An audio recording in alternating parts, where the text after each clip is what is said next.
माँ के और निकट से दर्शन प्राप्त करने का सुख तो प्राप्त कर लूं मैं। नंदी दी, मैं भी चलता हूँ। हरिओम हरिओम। आप दोनों कहाँ बढ़े जा रहे हैं? चलिए, हमें अपने नाटक का आरंभ करना है। चलो।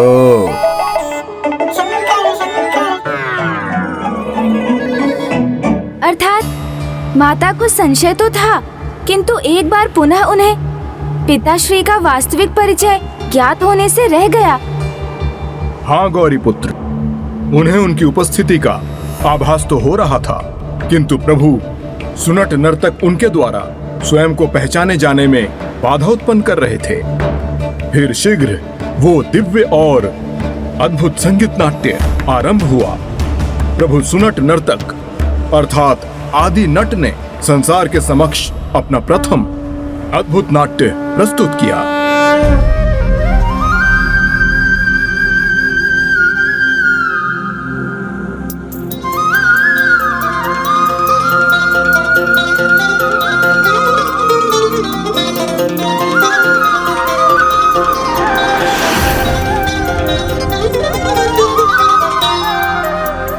आज समस्त ब्रह्मांड आदि नट प्रभु महादेव के प्रथम नाट्य प्रस्तुति का साक्षी बनेगा।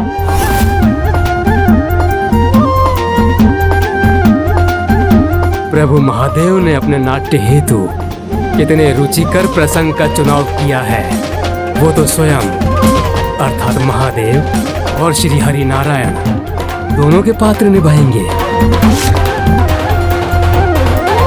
प्रभु के प्रथम नाट्य के दर्शक बनना तो हमारा सौभाग्य है।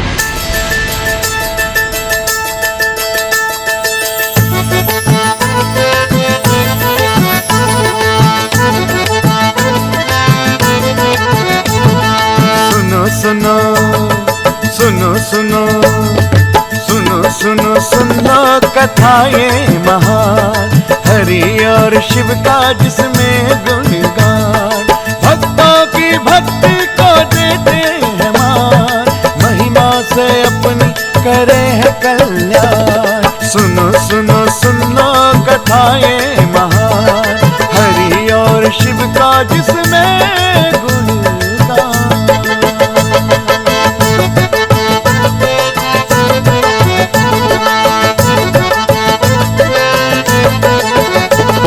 बहुत पुरानी बात है ये, एक राक्षस था शक्तिशाली, वर पाने को जिसने शिव से तप करने की मन में ठानी। पद्मासन में तप शुरू किया, वर्षों तक भी ना सफल हुआ। वृक्षासन में एक पैर पे वो तब भीषण तप फिर करने लगा। ओम नमः शिवाय। ओम स्वर पहुंचा जब कैलाश में तो शिव जी का टूटा ध्यान, और हो प्रसन्न सन्मुख उनके प्रगट हुए भगवान।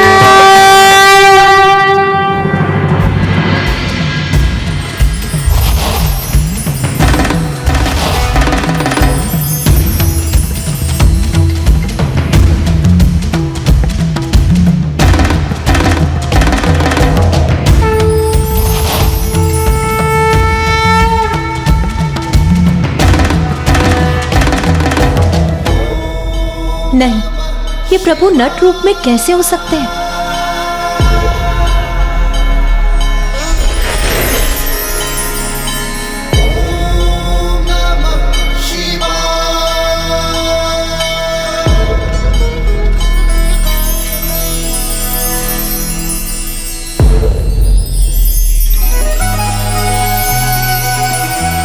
ये क्या हो रहा है मेरे साथ? मुझे वहां प्रत्येक पल मेरे प्रभु, मेरे महादेव ही क्यों दिखाई दे रहे हैं? सुनो सुनो सुनो कथाएं महान, हरि और शिव का जिसमें गुणगान।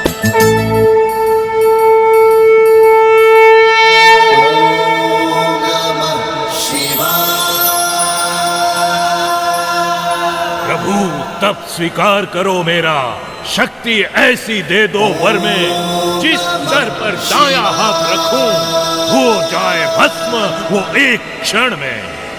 होकर प्रसन्न तब से तेरे देता हूं मैं ये वरदान, अब जाना जाएगा जग में भस्मासुर तेरा नाम, तथास्तु। झूम नाचे पाके भस्मासुर नाम, मन चाहा शिव जी से पाया वरदान। सुनो सुनो सुनो कथाएं महान, हरि और शिव का जिसमें गुणगान।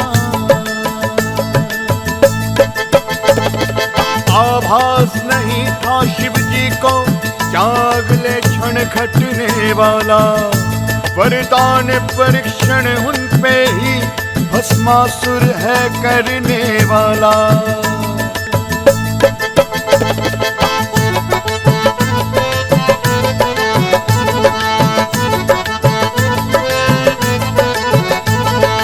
प्रभु शंका मन को घेरे हैं, मैं किस पे अपना हाथ धरूं? सबसे पहले क्यों ना वर की मैं आपसे ही शुरुआत करूं। आके वर भस्मासुर मांगे प्रमाण, दौड़ रहे शिव जी बचा के अपने प्राण। आके वर भस्मासुर मांगे प्रमाण, दौड़ रहे शिव जी बचा के अपने प्राण। सुनो सुनो सुनो कथाएं महान, हरि और शिव का जिसमें गुणगान। भक्तों की भक्ति को देते हैं मान, महिमा से अपनी करे है कल्याण। सुनो सुनो सुनो कथाएं महान, हरि और शिव का जिसमें गुणगान। शरण ली नारायण की शिव ने, बोले प्राण बचाओ। भस्मासुर पीछे है मेरे, युक्ति कोई सुझाओ। लीला नारायण ने रची फिर महान, स्त्री बने मोहिनी का रूप ले भगवान।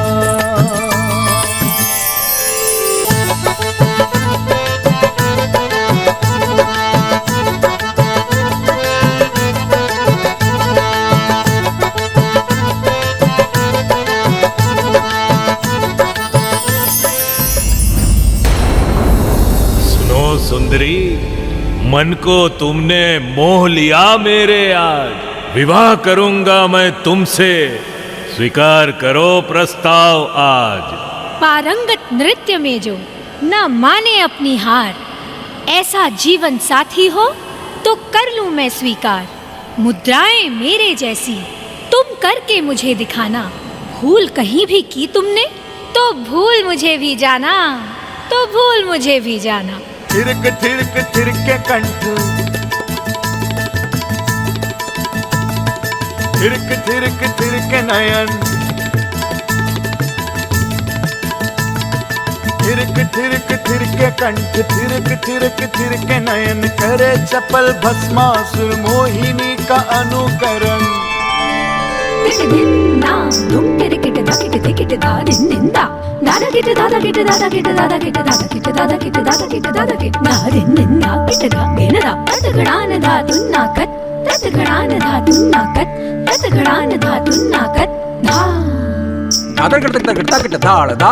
Kladan, kladan, nakita takata takalan, denta, dedagata, katakatakat, nananana, geden, geden, gendergata, gentada, katakatakat, nananana, geden, geden, gendergata, gentada, katakatakat, nananana, geden, geden, gendergata, gentada.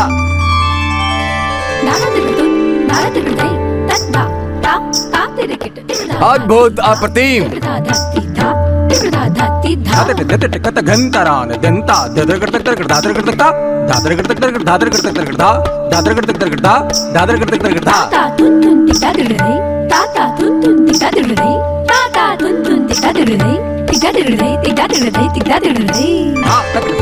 कतक दिगने दा तिन्ना कतक दिगने नगन नगन नग तेरे कतक दिगने दा कतक दिगने दा कतक दिगने दा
अनेक किंतु एक है भगवान। सुनो सुनो सुनो सुनो सुन लो कथा ये महान, हरि और शिव का जिसमें गुणगान।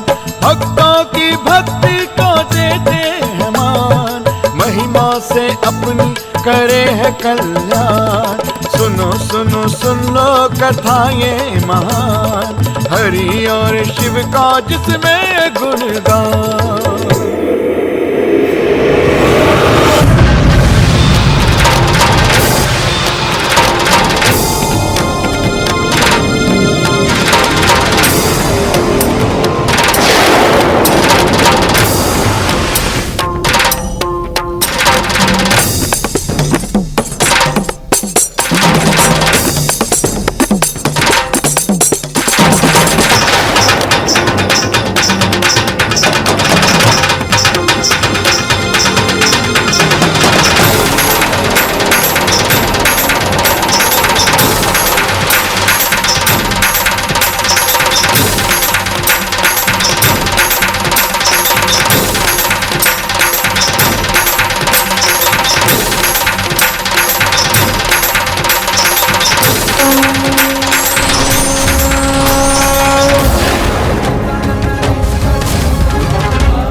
अद्भुत, सर्वथा अद्भुत है आपका नाट्य कौशल, आपका नृत्य प्रदर्शन, आपका कथा वाचन। हे महादेव, हे महान नटराज।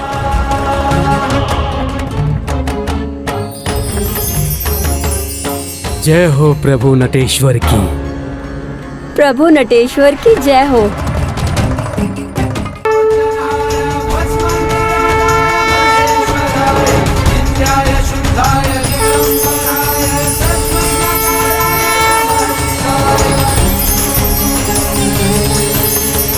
प्रभु की ये कैसी लीला है, ये तो ज्ञात नहीं, किंतु इतना अवश्य ज्ञात हो गया है मुझे कि ये नटराज अवश्य मेरे परम महादेव ही हैं।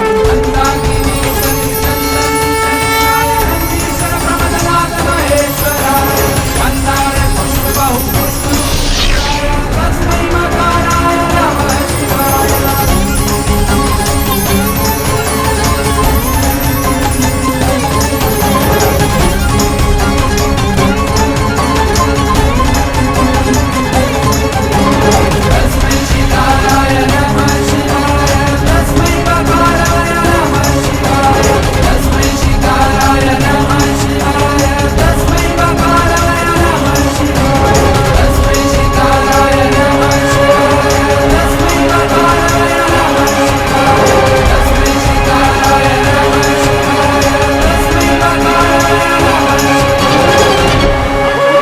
अप्रतिम, उत्तम, अद्वितीय, अद्भुत, अप्रतिम। प्रभु के नट रूप में उनकी प्रथम स्तुति का दर्शक बनना तो अत्यंत अपूर्व अनुभव रहा होगा ना लंकेश, जिसके कारण उन्हें अनेक नाम भी प्राप्त हुए, जैसे आदि नट, नटेश्वर, नटराज और सुनट नर्तक। सुनट नर्तक अर्थात मेरे प्रभु महादेव प्रत्येक कला में दक्ष एवं महानिपुण है। और प्रभु महादेव शिव शंकर शंभु ने मातृ देवी पार्वती, उनके पिता महाराज हिमावन को ही नहीं अपितु सभी देवी देवताओं का भी मन मोह लिया। तो फिर प्रभु और माँ के विवाह में कैसी बाधा उत्पन्न हुई थी लंकेश? जिस नट रूप में उन्होंने सबका मन मोह लिया था, वही नट रूप उनकी दुविधा का कारण भी बना। अद्भुत, अप्रतिम, अद्वितीय हो तुम। हे महान नट, तुमने आज अपनी अद्भुत कला से केवल मेरे और मेरे परिवार की ही नहीं, अपितु संपूर्ण जगत को मंत्रमुग्ध और अचंभित कर दिया। मैं आपकी सराहना के लिए आपका आभारी हूं महाराज। हे महान नट सुनट नर्तक, तुम्हें मेरा आभार व्यक्त करने की कोई आवश्यकता नहीं है, क्योंकि तुम्हारी प्रशंसा और मेरे वचनानुसार अपने मन चाहा वचन प्राप्त करने के सर्वथा योग्य हो।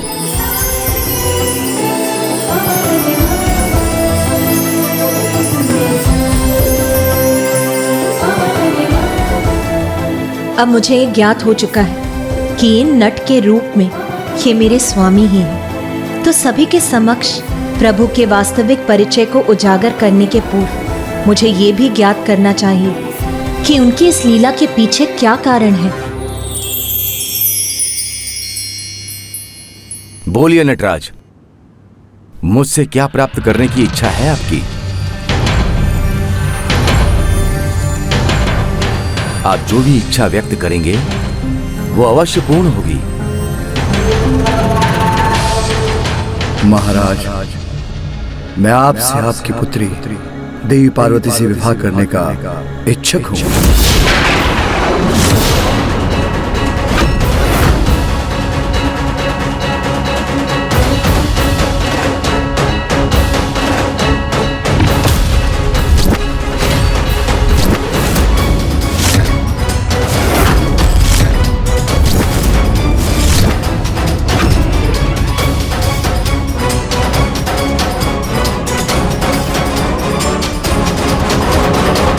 नट, अपने इन अनुचित वचनों को लौटा लो। किंतु मेरी तो यही इच्छा है महाराज, विधि पूर्वक विवाह संबंध हेतु मेरे हाथ में सौंप दे। दुस्साहसी नट, तुम अपनी समस्त सीमाएं लांघ रहे हो। तुमने इसकी कल्पना भी कैसे की? मैं हिमालय का अधिपति अपनी प्रिय पुत्री पार्वती का हाथ तुम जैसे तुच्छ नट के हाथ में सौंप दूंगा, जिसके पास ना कोई धन है ना संपत्ति। एक पिता द्वारा अपनी पुत्री, वो भी एक राजकुमारी का हाथ इस साधारण से नट को सौंपना, जो कि यहाँ वहाँ भटक कर अपना जीवन यापन करता है, ये कैसे संभव है भला? अपनी ऐसी इच्छा व्यक्त करने से पूर्व एक बार विचार तो किया होता।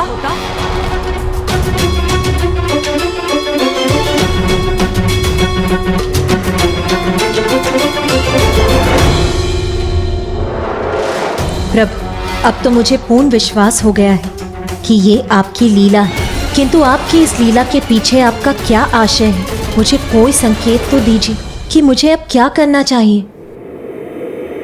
मुझे आपने मेरी मनचाही इच्छा पूर्ण करने का वचन दिया था महाराज, इसलिए मैंने अपनी इच्छा व्यक्त कर दी। किंतु यदि आपके अनुसार मैंने अपनी सीमाओं को लांघा है तो मुझे क्षमा कर दीजिए। और अब ये आपकी इच्छा है कि आप अपना वचन पूर्ण करें अथवा नहीं। भले ही मुझे अपने वचन को भंग करने का भागी बनना पड़े, किंतु मैं तुम्हें अपनी पुत्री का हाथ कदापि नहीं सौंपूंगा, कदापि नहीं सौंपूंगा, कदापि नहीं सौंपूंगा।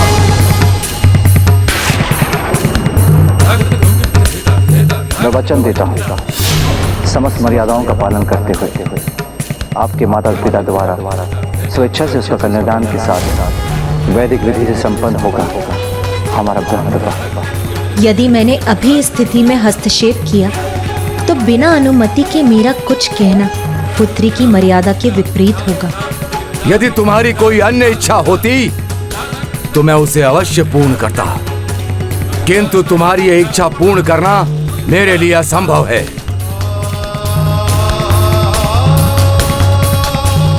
किंतु मेरी तो यही एकमात्र इच्छा है महाराज।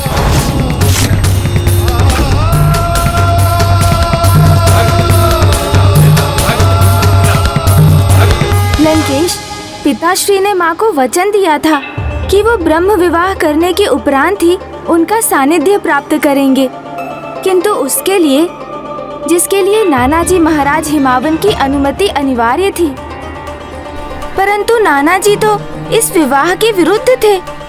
फिर उन दोनों का ब्रह्म विवाह कैसे संपन्न हुआ?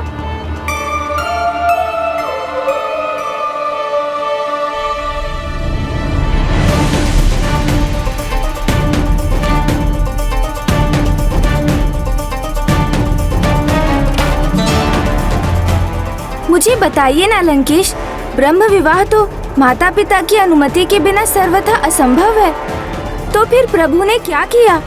गौरी पुत्र, आप अपनी उत्सुकता में इतने विचलित हो रहे हैं, ये देखना मुझे भा तो नहीं रहा, किंतु आपको कुछ और समय प्रतीक्षा करनी ही होगी। मैं आपको संपूर्ण कथा अवश्य सुनाऊंगा, किंतु सर्वप्रथम मुझे अपनी पूजा पूर्ण करने दीजिए, जो अभी तक संपन्न नहीं हो सकी है। आइए, आप भी बैठ जाइए। ओम नमः शिवाय, ओम नमः शिवाय, ओम नमः शिवाय, सुगंधिं पुष्टिवर्धनम् उर्वारुकमिव बन्धनामृत्येर्मुक्षीयमामृतात्। ओम नमः शिवाय।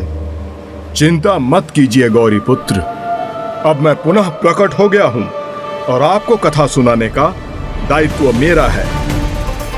प्रभु और देवी पार्वती दोनों ही विवश थे, क्योंकि प्रभु ब्रह्म विवाह के मर्यादा के विरुद्ध नहीं जा सकते थे और देवी पार्वती पुत्री की मर्यादा का पालन कर रही थी। उधर दूसरी ओर महाराज हिमावन सुनट नर्तक का प्रस्ताव कदापि स्वीकार नहीं करने वाले थे। यदि मैंने तुम्हें इच्छा पूर्ण करने का वचन नहीं दिया होता तो इस दुस्साहस हेतु मैं तुम्हें उचित दंड देता। महाराज, देवी पार्वती के पिता हैं आप, और कन्या के पिता का मत तो सर्वमान्य होना चाहिए, इसलिए देवी पार्वती का कन्यादान तो आपकी इच्छा और निर्णय के अनुरूप होगा। किंतु मेरा आपसे अनुरोध है, यदि आप अपना क्रोध त्याग कर और मुझे अपनी योग्यता प्रमाणित करने का एक और अवसर प्रदान करने की कृपा करें। नट,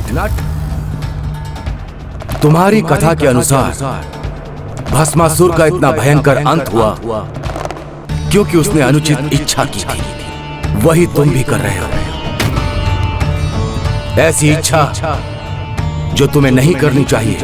इच्छाओं की तो कोई सीमा नहीं होती महाराज, किंतु इच्छा पूर्ति के लिए किया गया कर्म वो मर्यादा की सीमा में ही रहना चाहिए, क्योंकि मर्यादाओं का उल्लंघन कर संपन्न किया गया कार्य सफल होकर भी सफल नहीं होता।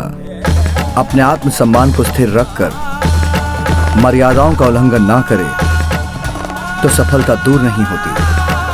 इसलिए मेरा मर्यादित आचरण अवश्य मेरी सफलता का कारण बनेगा। कदापि नहीं, ऐसा कदापि नहीं होगा, कदापि नहीं।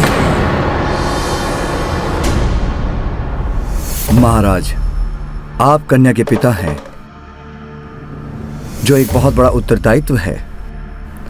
अपनी पुत्री के लिए एक उचित वर चुनने का अधिकार है आपको।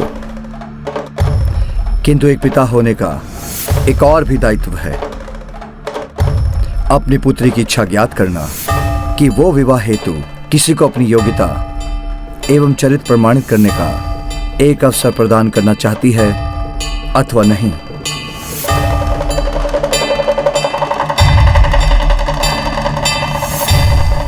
मैं अत्यंत कुपित हूं उस नट से, किंतु उसने उचित कहा कि मुझे पुत्री पार्वती को अपनी इच्छा व्यक्त करने की अनुमति अवश्य देनी चाहिए। कहीं महाराज इन नट के सुझाव को स्वीकार करने तो नहीं जा रहे हैं?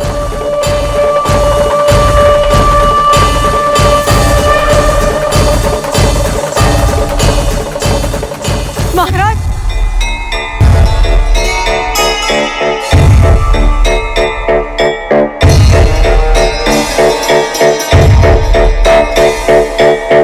अर्थात प्रभु ने अपने सुनट नर्तक अवतार की लीला से नानाजी महाराज हिमावन के उदाहरण को माध्यम बना के संसार को ये सीख प्रदान की है कि यदि अपनी कन्या के लिए उचित वर का चुनाव करना एक पिता का दायित्व है, तो अपनी पुत्री की इच्छा ज्ञात करना भी एक पिता का कर्तव्य है। हाँ गौरी पुत्र, प्रभु सुनट नर्तक अवतार ने मानवता को एकमात्र ये सीख नहीं दी, उनकी लीला से यह भी स्थापित हुआ कि कन्या को भी अपना वर चुनने के लिए अपना मत प्रस्तुत करने का अवसर प्रदान किया जाना चाहिए। और इसी सीख के कारण प्रभु सुनट नर्तक को भी महाराज हिमावन की कन्या का वर बनने हेतु अपनी योग्यता प्रमाणित करने का दूसरा अवसर प्राप्त हुआ।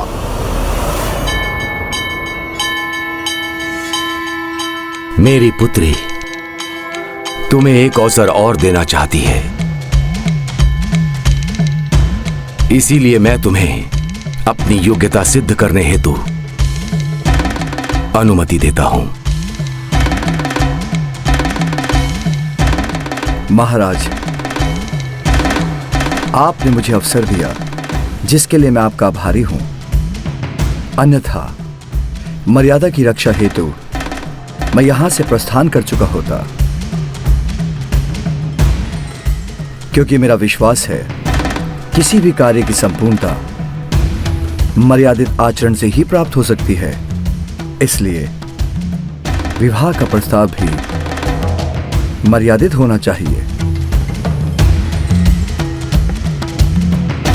जो विवाह संपन्न करने हेतु 7 मुख्य मर्यादाओं का प्रथम एवं अत्यंत महत्वपूर्ण भाग है। इसलिए विवाह प्रस्ताव की प्रथम मर्यादा के अनुसार वर पक्ष के वरिष्ठ सदस्य को विवाह प्रस्ताव लेकर कन्या के माता पिता के समक्ष जाना चाहिए, क्योंकि कन्यादान तो महादान और महात्याग है, जिसके कारण कन्या पक्ष के स्थान को ही उच्च स्थान माना गया है।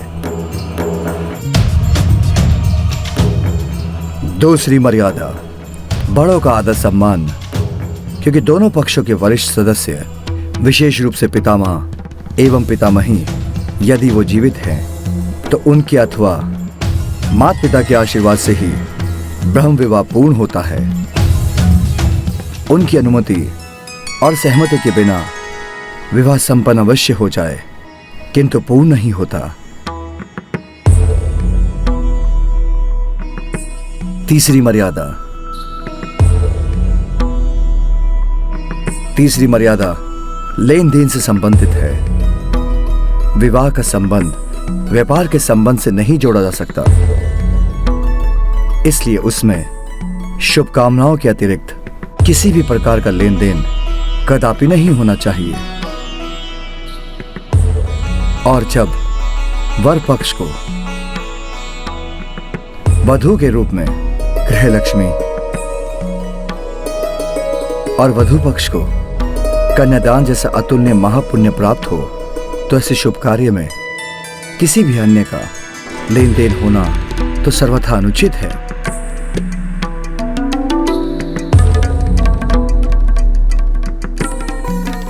चौथी मर्यादा गुप्त प्रयोजन से संबंधित है।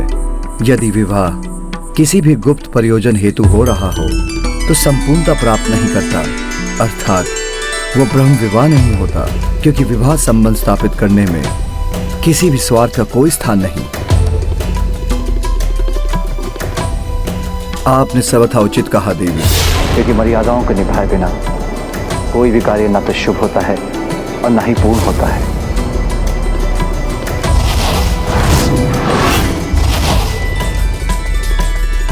पांचवी और छठी मर्यादाएं निमंत्रण संबंधित है।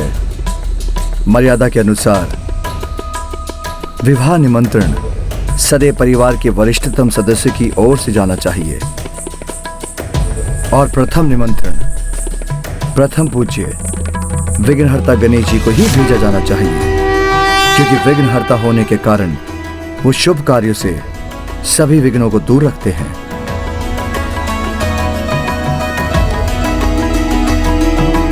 अद्भुत। एक साधारण नट होने के उपरांत भी ये कितना विवेकशील और उत्तम विचारक है। प्रशंसनीय है इसकी वाणी।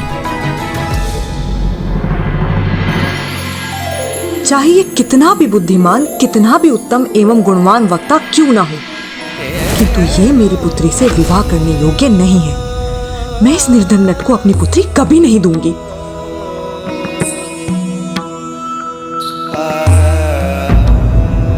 ये मेरे प्रभु महादेव के सुनट नर्तक अवतार द्वारा विधान किया गया नियम ही था कि कोई भी वैवाहिक निमंत्रण सर्वप्रथम गणेश जी को ही समर्पित किया जाना चाहिए। गौरी पुत्र, तभी से यह भी एक अत्यंत महत्वपूर्ण मर्यादा है जिसके प्रति सदा सचेत रहना चाहिए, अन्यथा विघ्नहर्ता विघ्नकर्ता भी बन सकते हैं।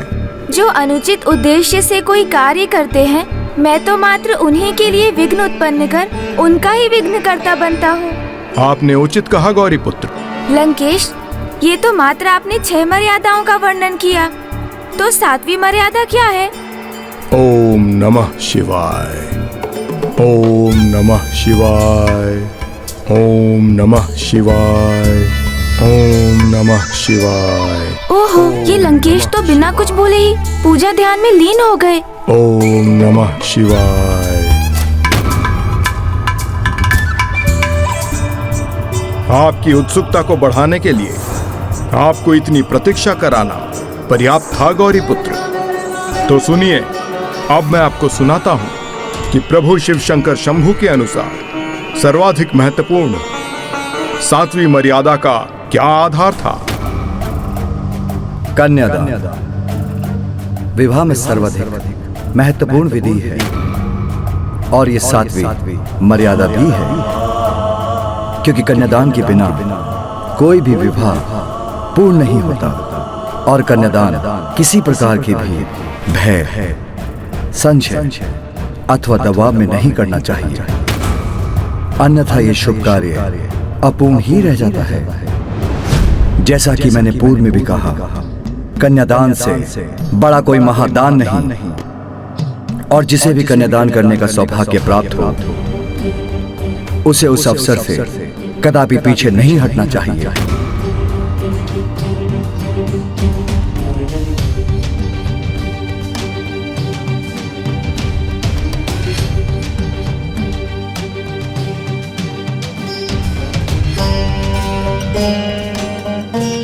मैं अत्यंत अचंभित हूं कि आप एक नट होते हुए ऋषि मुनियों के समान ज्ञानी हैं। आपके इस ज्ञान से संपूर्ण जगत ब्रह्म विवाह की वास्तविकता, उसकी पवित्रता, उसकी मर्यादा और विधि के विषय में समझ पाएंगे। आपके पास ज्ञान का सागर है, इसीलिए आप जैसे ज्ञान स्वरूप को मेरी पुत्री पार्वती का हाथ सौंपना मेरा सौभाग्य होगा।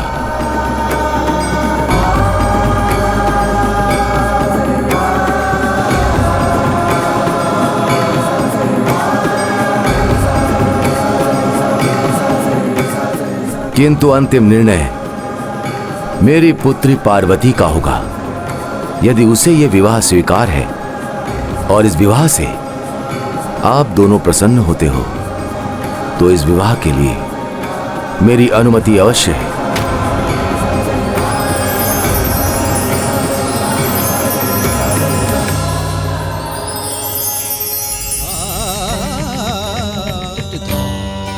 आपको कोटि कोटि धन्यवाद महाराज कि आपने मुझे अपनी पुत्री के योग्य समझा।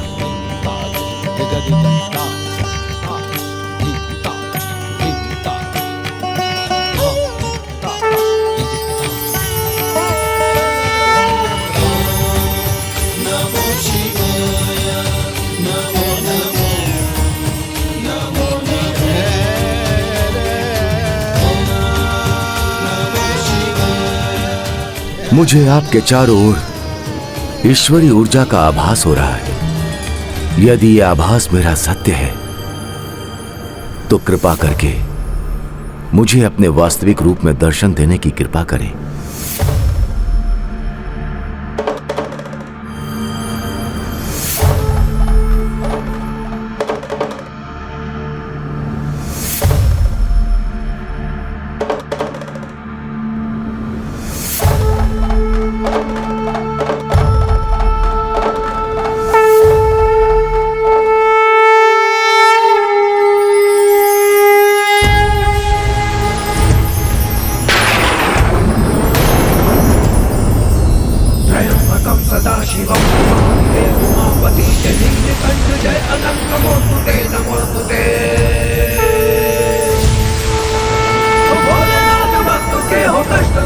प्रणाम प्रभु महादेव। सारी संकटों से शिव ही है उबारते।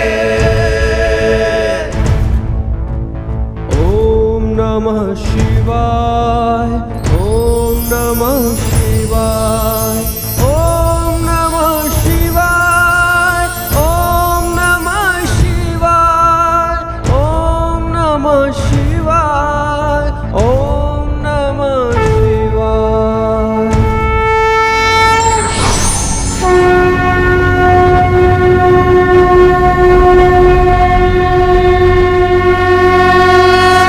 प्रभु महादेव, मेरे प्रभु, क्षमा करें प्रभु, क्षमा करें प्रभु। मैं आपको पूर्व रूप में पहचान न सका, अन्यथा मैं आपसे इतने कटु वचन कभी ना कहता और मेरी पुत्री पार्वती के प्रति आपके विवाह प्रस्ताव को अस्वीकार न करता। यही तो मैं नहीं चाहता था महाराज।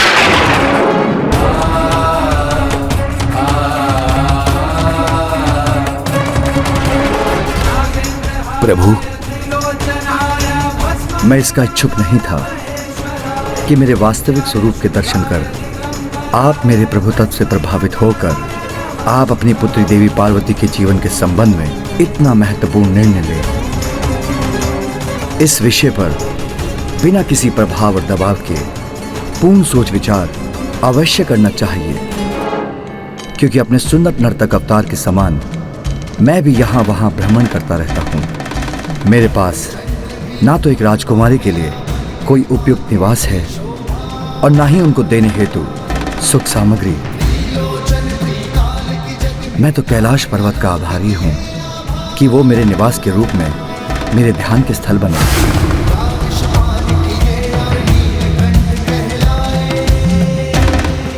मेरे समस्त गण भूत और पिशाच हैं।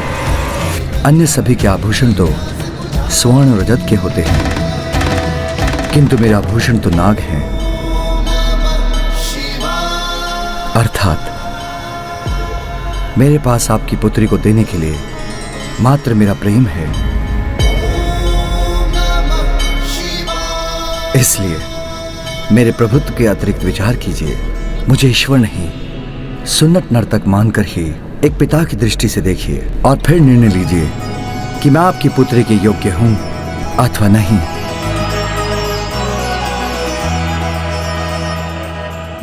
प्रभु, भूत प्रेत ही नहीं, संपूर्ण जगत के समस्त जीव आप ही के तो गण हैं। इसीलिए मैं आपके गणों को लेकर तनिक भी आशंकित नहीं हूं।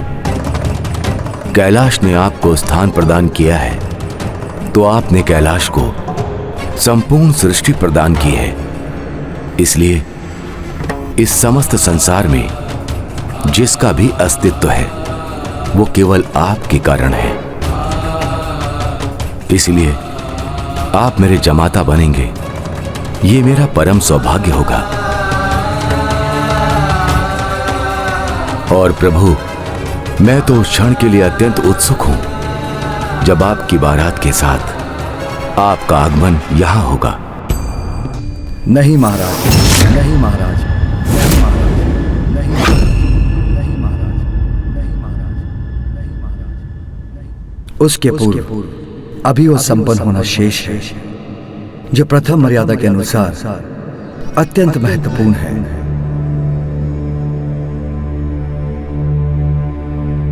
मेरी ओर से मेरा विवाह प्रस्ताव मेरी माता अरुंधति आपके यहां लेकर आएंगी, तभी यह मर्यादा पूर्ण होगी।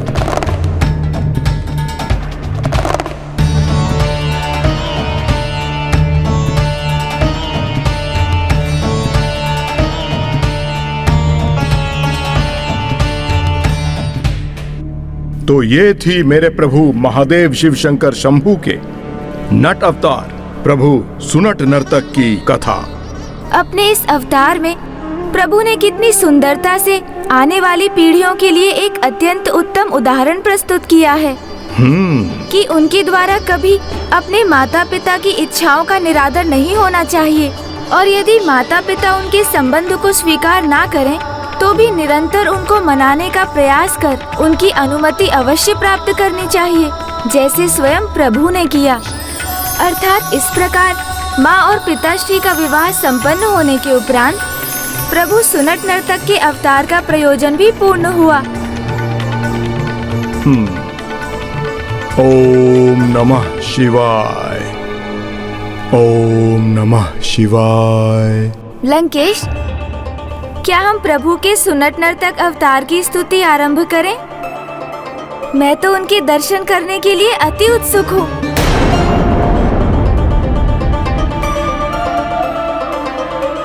क्या हुआ लंकेश? कहीं आप उनसे भयभीत तो नहीं कि कहीं वो? भय? मुझे कोई भय नहीं गौरी पुत्र, और वैसे भी प्रभु सुनट नर्तक प्रभु के नट अवतार हैं, उनसे भय का तो कोई कारण नहीं।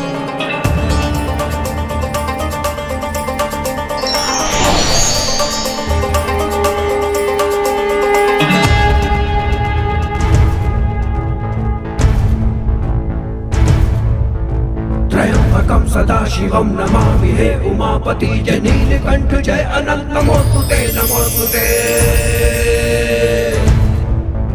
हो भोलेनाथ भक्तों के हो कष्ट से निवारते, ये सृष्टि सारी संकटों से शिव ही है उबारते। ओम नमः शिवाय, ओम नमः शिवाय, ओम नमः शिवाय, ओम नमः शिवाय, ओम नमः शिवाय, ओम नमः शिवाय।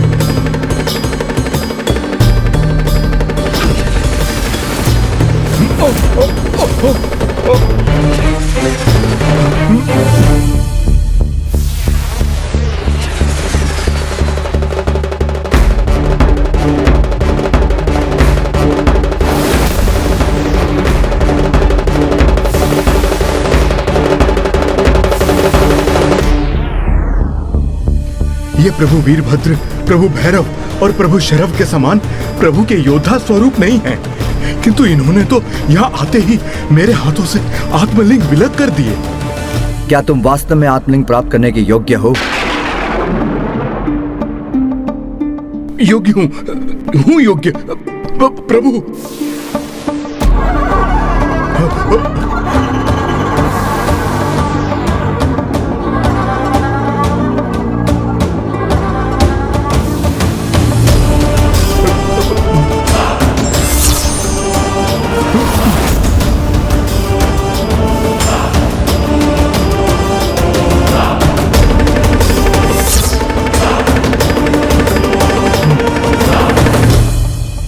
हे प्रभु सुनट नर्तक, मैं आपका सामना कहां कर सकता हूं, इसलिए आप इस भक्त पर दया कीजिए, क्योंकि मैंने इस आत्मलिंग को घोर तपस्या कर अपने प्रभु महादेव शिव शंकर शंभु से प्राप्त किया है। प्रभु दया कीजिए प्रभु।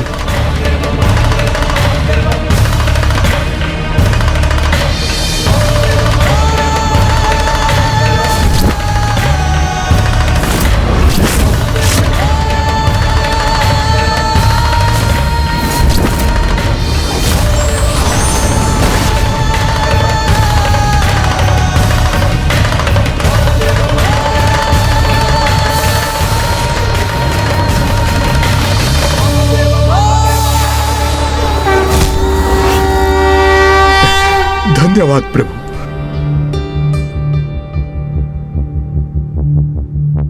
कदाचित तुमने छला है भोलेनाथ को। भले ही मैं तुम्हें ये आत्मलिंग लौटा रहा हूं, तो अधिक समय तक इसे अपने पास नहीं रख सकोगे। समय आने पर ये अपने उचित स्थान पर लौट जाएंगे। कि जो तुम्हारा है ही नहीं, वो तुम्हारा कैसे हो सकता है?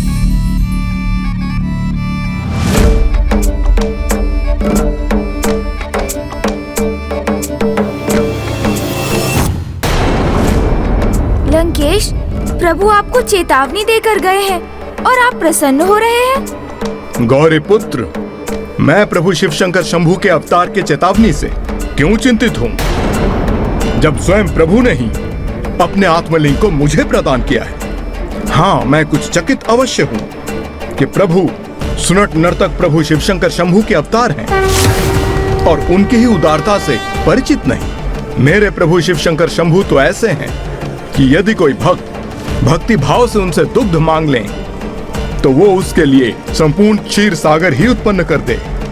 आपका अर्थ है क्षीर सागर की रचना भी प्रभु महादेव ने ही की है? हाँ गौरी पुत्र, और ये प्रभु के अगले अवतार प्रभु सुरेश्वर अवतार ने ही संपन्न किया था। तो फिर मुझे उनकी कथा सुनाइए ना लंकेश। मुझे बताइए कि प्रभु के द्वारा प्रभु सुरेश्वर अवतार लेने का क्या कारण था?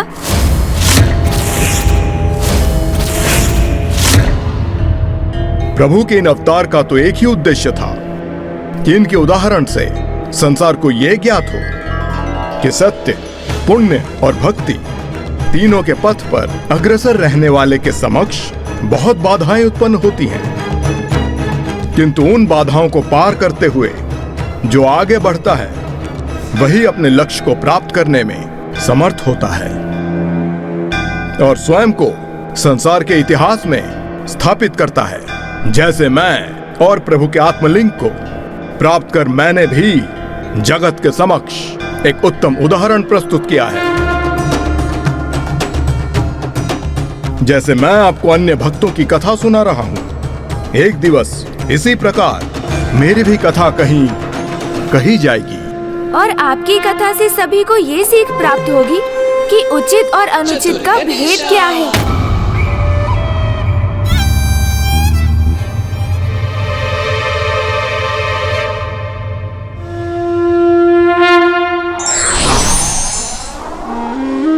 ओम नमः शिवाय।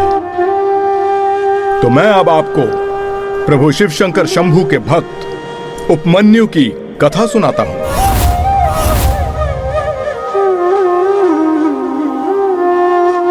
उपमन्यु ऋषि व्याघ्रपाद का पुत्र था। ऋषिवर अपने पुत्र उपमन्यु के जन्म के साथ ही तपस्या के लिए प्रस्थान कर गए, इसलिए उसका पालन पोषण उसके मामा जी के गृह में हुआ, जो इतने निर्धन थे कि उनके लिए पर्याप्त भोजन जुटा पाना भी अत्यंत कठिन था।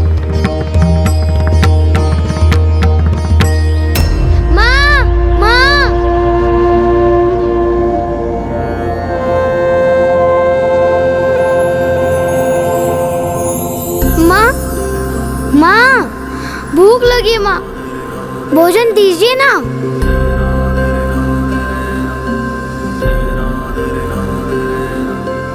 माँ ने पकवान तैयार किया मेरे लिए। माँ, आपने मेरे लिए स्वादिष्ट पकवान बनाए हैं, वो परोसिए ना। माँ, आज तो आपने 3 पकवान पकाए हैं, वो परोसिए ना। बहुत भूख लगी है, बहुत भूख। माँ, क्या हुआ माँ? आज चूल्हे के निकट ये 3 पात्र है। आज तो 3 ही व्यंजन है ना भोजन में। मैं उचित कह रहा हूँ ना माँ? अब मैं कैसे बताऊं अपने नन्हे पुत्र को कि आज धान का एक दाना भी नहीं है रसोई गृह में।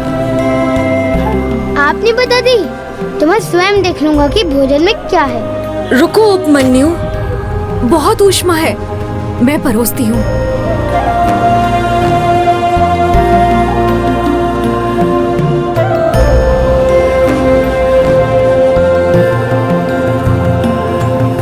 उचित है ना माँ?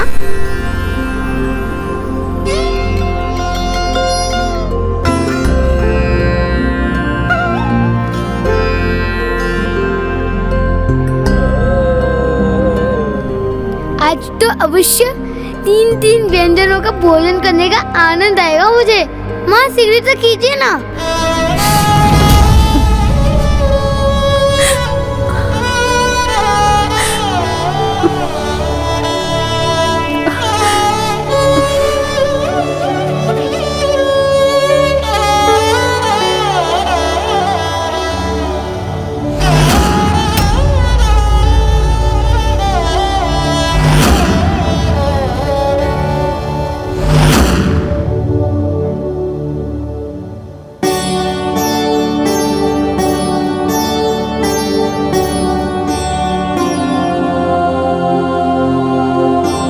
पात्रों में तो कुछ भी नहीं।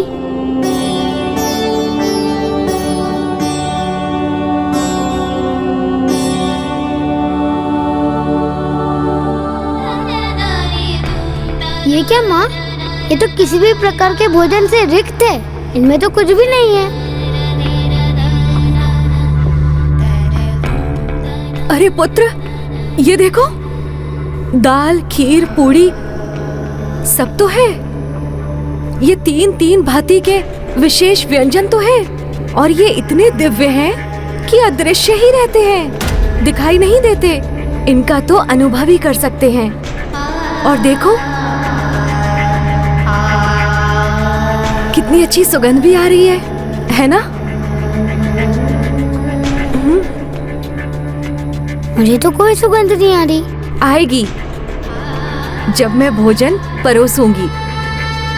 बस थोड़ा ध्यान रखना। जो बालक दिव्य गुण संपन्न होते हैं ना, उन्हें ही सुगंध आती है। और मेरा पुत्र तो दिव्य है, अवश्य ही सुगंध आएगी। बस तुम प्रयास तो करो।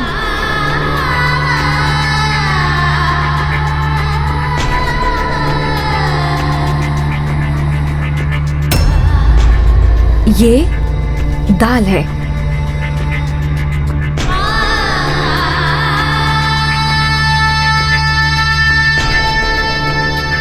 और ये खीर। और ये मेरे पुत्र के लिए पूड़ी।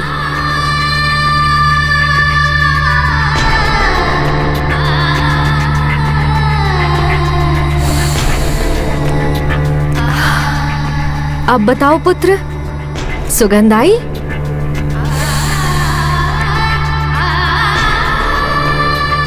हाँ माँ, तीनों की आई। दाल, खीर और ये पूड़ी। तो पुत्र, आप उदर भरकर अच्छे से भोजन करो। हाँ माँ।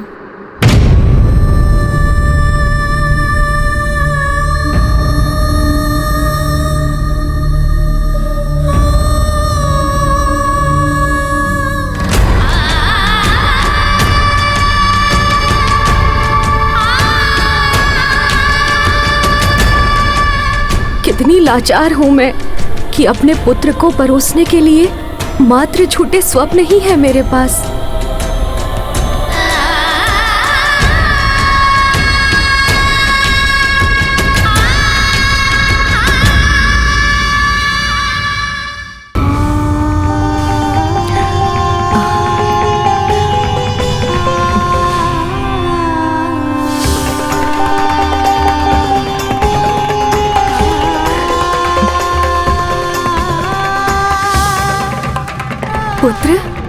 दिव्य भोजन का सेवन करने के बाद पाचन हेतु गुड़ की डली का ग्रहण करना भी अत्यंत आवश्यक है। लो, मुझे क्षमा करना पुत्र। वास्तविक भोजन के नाम पर बस यही है तुम्हारी माँ के पास।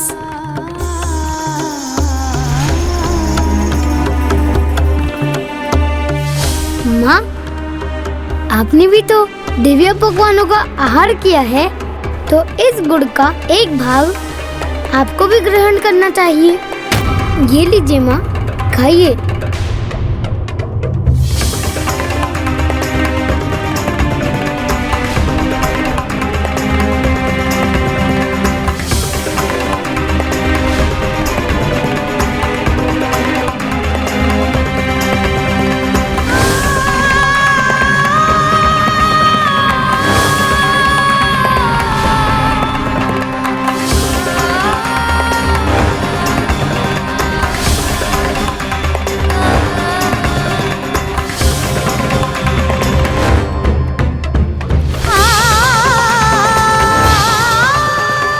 अपने ही पुत्र के लिए एक गुड़ की डली ही थी मेरे पास, उसमें से भी अर्ध भाग इसने मुझे दे दिया और मैं इतनी अभागी और असहाय हूँ कि अपने ही पुत्र को मिथ्या काल्पनिक भोजन करने के लिए विवश कर रही हूँ।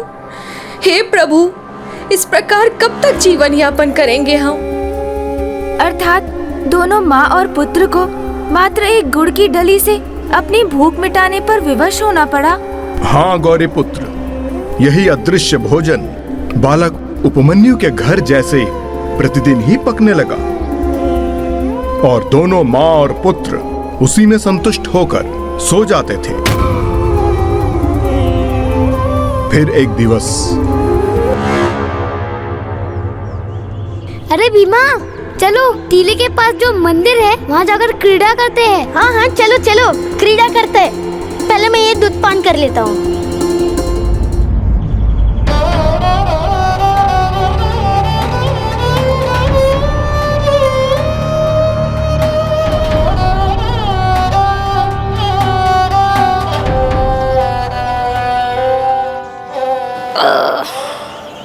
संपन्न हुआ मेरा दूध पान, प्राप्त हो गई मुझे शक्ति।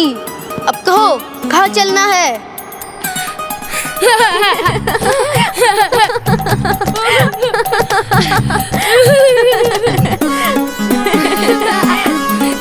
भीमा, तुम्हारी तो उजली पूंछ बन गई है।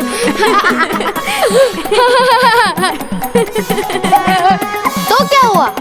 प्रतिदिन वो दूध पान करने के बाद बनती है। तुम प्रतिदिन दूध पान करते हो? हाँ, माँ कहती है ना, दूध शक्ति प्रदान करता है। हाँ, प्रतिदिन दूध पान करते हैं। क्यों? तुम प्रतिदिन दूध पान नहीं करते? नहीं भीमा, मेरे गृह में तो कभी कभी दूध आता है, और वो भी तब जब कोई यजमान दे जाए। परंतु बच्चों के लिए दूध आवश्यक है।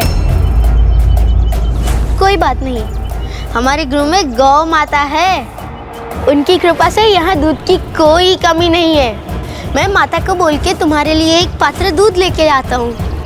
नहीं नहीं, मैं तो माता द्वारा पकाए हुए दिव्य पकवानों का भोजन करके आया हूँ।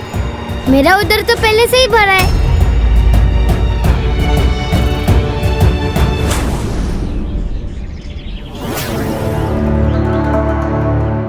फिर क्या हुआ लंकेश? बस दुग्ध की इसी लालसा ने प्रभु के सुरेश्वर अवतार की नींव रख दी, क्योंकि उस दिवस जब उपमन्यु ने अपने गृह लौटकर अपनी माता के समक्ष दुग्ध की मांग रखी, तो आज अचानक से दूध की इच्छा कैसे जागृत हो गई पुत्र? हमारे गृह तो दुग्ध सिर्फ त्योहार के दिवस में ही आता है। किंतु भीमा कहता है कि दुग्ध पान प्रतिदिन करना चाहिए, उससे बालकों को शक्ति प्राप्त होती है। पर मेरा पुत्र तो शक्ति संपन्न है, तुम्हें दुग्ध की आवश्यकता नहीं है। जो बालक दुर्बल होते हैं उन्हें दुग्ध अनिवार्य होता है। किंतु मुझे दूध पान करना है, मुझे दूध चाहिए, मुझे दूध चाहिए, दूध दूध दूध दूध चाहिए माँ। अवश्य पुत्र, अभी लाती हूँ।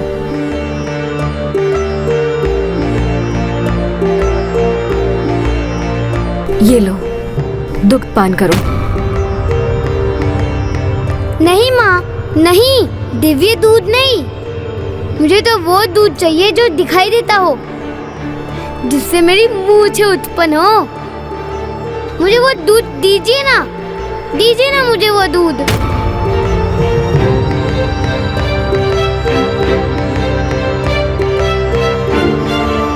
अभी लाई।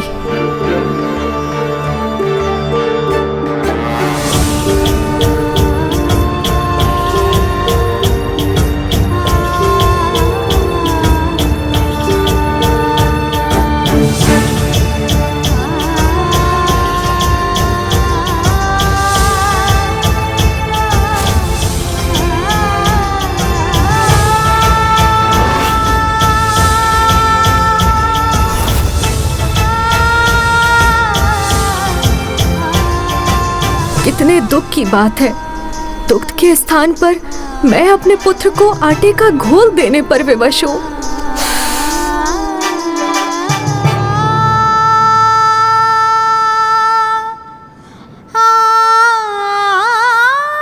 ये लो, दुग्ध पान करो।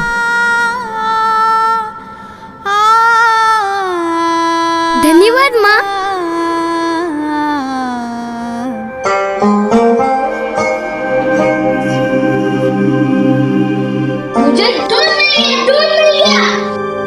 बालक उपमन्यु आटे के घोल को दूध समझ बैठे, किंतु अब उन्हें एक ऐसा आघात लगने वाला था जो आगे चलकर कारण बना प्रभु के सुरेश्वर अवतार का।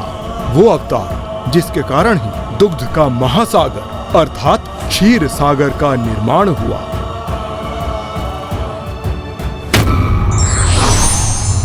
निर्धनता कोई श्राप नहीं। यदि मनुष्य चाहे तो अपनी बुद्धि के बल पर इस श्राप को भी वरदान में परिवर्तित कर सकता है। नहीं लगा। मित्रों देखो, ये देखो मित्रों, मैं भी दूध पान कर रहा हूँ। मेरे हाथों में ये दूध का पात्र पूर्ण रूप से भरा हुआ है। देखो कितना गाढ़ा है।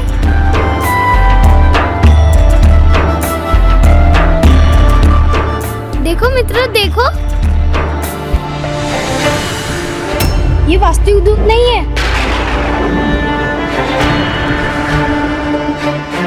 अरे ये तो दूध नहीं, तो कुछ और है।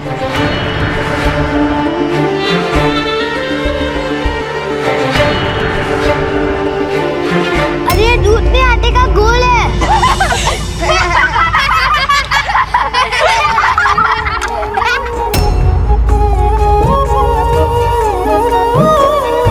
इसको तो पता ही नहीं है दूध कैसा होता है। आटे के घोल को दूध बोलता है।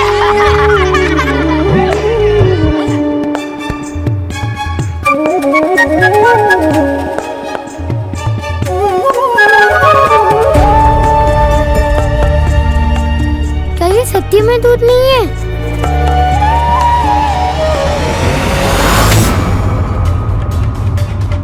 आपने मेरे साथ छल क्यों किया माँ? सबने मेरा उपवास किया, मेरे ऊपर हंस रहे थे। क्यों किया आपने ऐसा? पुत्र, मुझे आटे के साथ मिश्रित जल नहीं, दूध चाहिए, दूध। मुझे दूध चाहिए, मुझे दूध चाहिए और कुछ नहीं। आपने सुना ना, दूध चाहिए, मुझे दूध चाहिए, मुझे सत्य का दूध चाहिए, दूध चाहिए, दूध चाहिए। तुम्हें दूध चाहिए? दूध चाहिए तो जाओ अपने पिताजी से मांगो।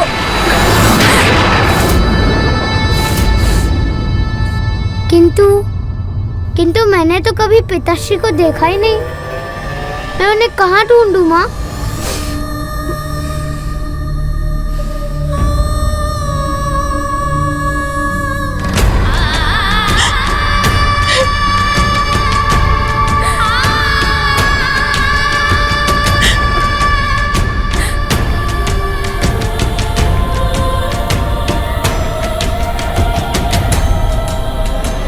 तो जाओ उनसे मांगो जो मेरे, तुम्हारे, समस्त जगत के पिता हैं। अर्थात भोलेनाथ से? हाँ, वही तुम्हारी सुनेंगे।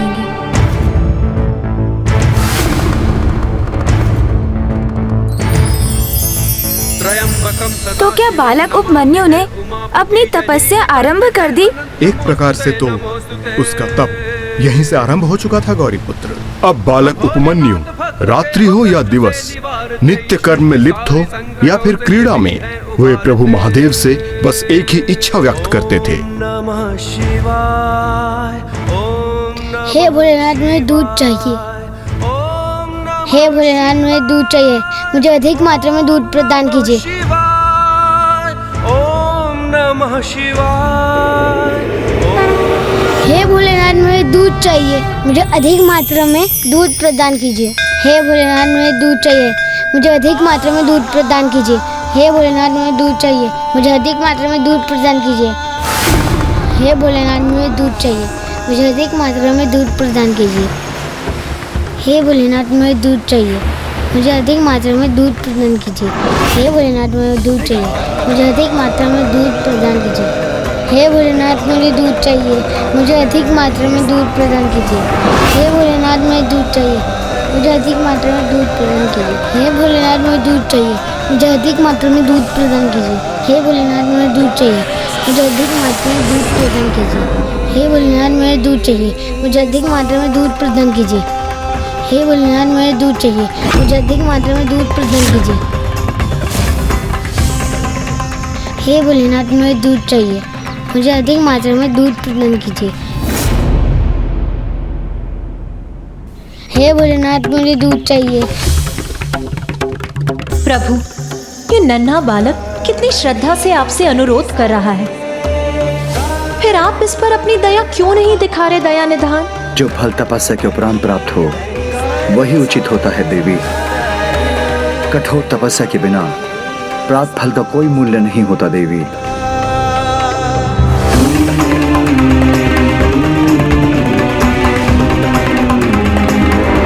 हे भोलेनाथ, मुझे दूध चाहिए। मुझे अधिक मात्रा में दूध प्रदान कीजिए।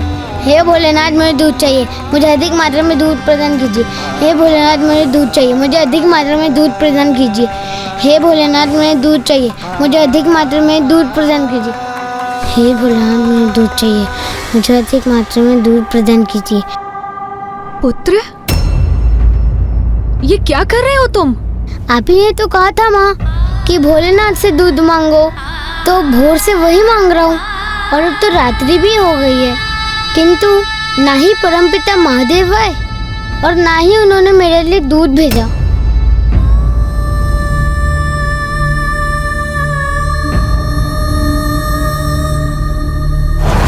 हे भोलेनाथ, मुझे दूध प्रदान कीजिए। हे भोलेनाथ, मुझे दूध प्रदान कीजिए। हे मेरे भोले पुत्र, महादेव की कृपा इतनी आसानी से थोड़ी ना प्राप्त होती है। तो फिर कैसे प्राप्त होती है भोलेनाथ की कृपा माँ?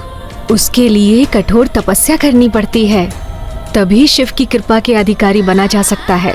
तपस्या माँ? हाँ, तपस्या। महर्षि मुनिगण जन कल्याण हेतु एवं अपना मन चाहा वर पाने के लिए तपस्या करते हैं। फिर तो मैं भी प्रभु भोलेनाथ की तपस्या करूंगा माँ। पुत्र, तपस्या करना इतना सरल नहीं है। अभी तुम बहुत छोटे हो पुत्र, जब बड़े हो जाओगे तब तपस्या कर लेना। अब बहुत रात्रि हो गई है, निद्रा कर लो। वैसे भी इतनी प्रचंड शीत में नन्हे बालक का तप करना उचित नहीं है।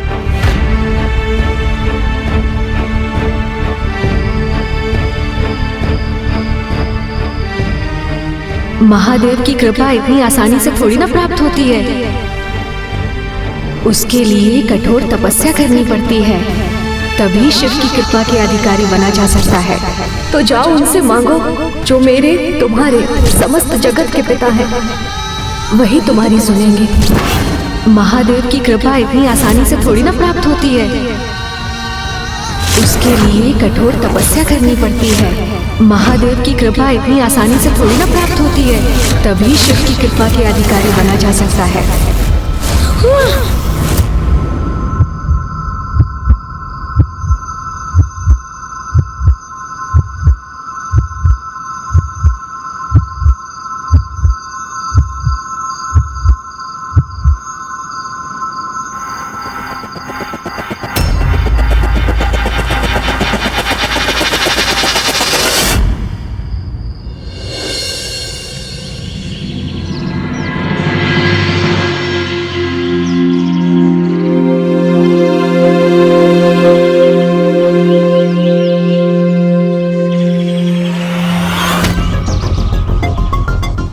पुत्र उपमन्यु? पुत्र उपमन्यु इतनी भोर में कहाँ चला गया? फिर तो मैं भी प्रभु भोलेनाथ की तपस्या करूंगा माँ।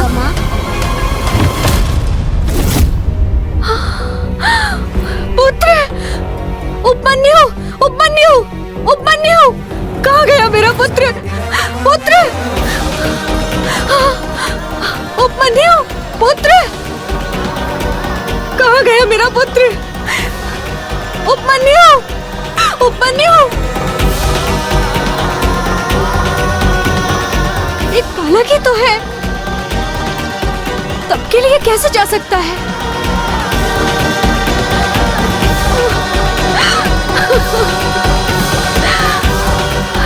अपने पुत्र को कैसा सुझाव दे दिया मैंने, याद नहीं कि कहाँ चला गया होगा।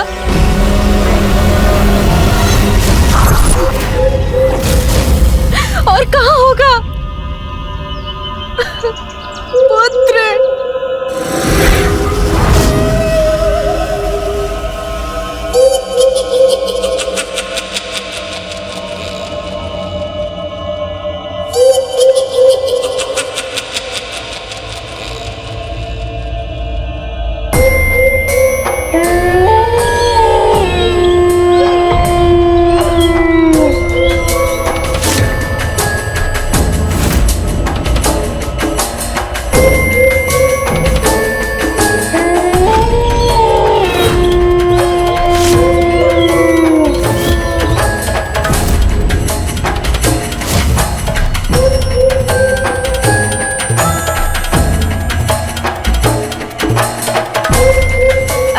एक ओर तो माता अपने पुत्र के वियोग में रुदन कर रही थी और दूसरी ओर उनका नन्हा पुत्र उपमन्यु तपस्या आरंभ करने हेतु एकांत ढूंढने सघन वन में प्रवेश कर आगे बढ़ता जा रहा था। उपमन्यु को यह आभास भी था कि कोई संकट उसका पीछा अवश्य कर रहा है, किंतु वो तब भी रुका नहीं।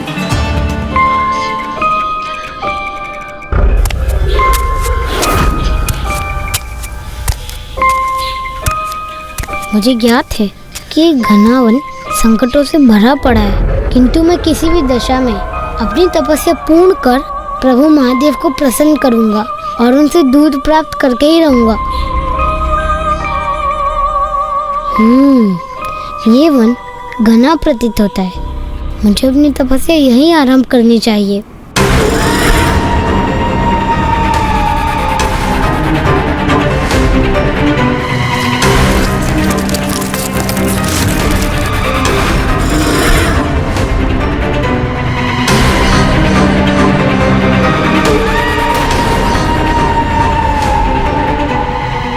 ये मेरे पीछे किसकी आहट है? मुझे सावधान रहना होगा।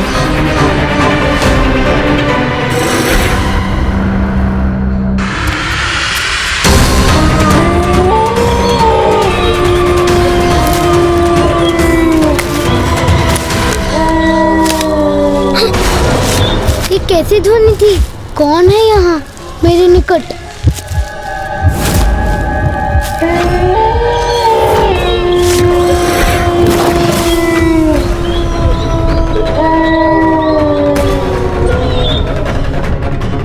यहाँ तो तनिक भी एकांत नहीं है, मेरे अलावा कोई और भी है यहाँ। किंतु माँ ने तो कहा था कि तपस्या एकांत में ही संभव है। मुझे ऐसा ही कोई स्थान ढूंढना होगा इस वन में।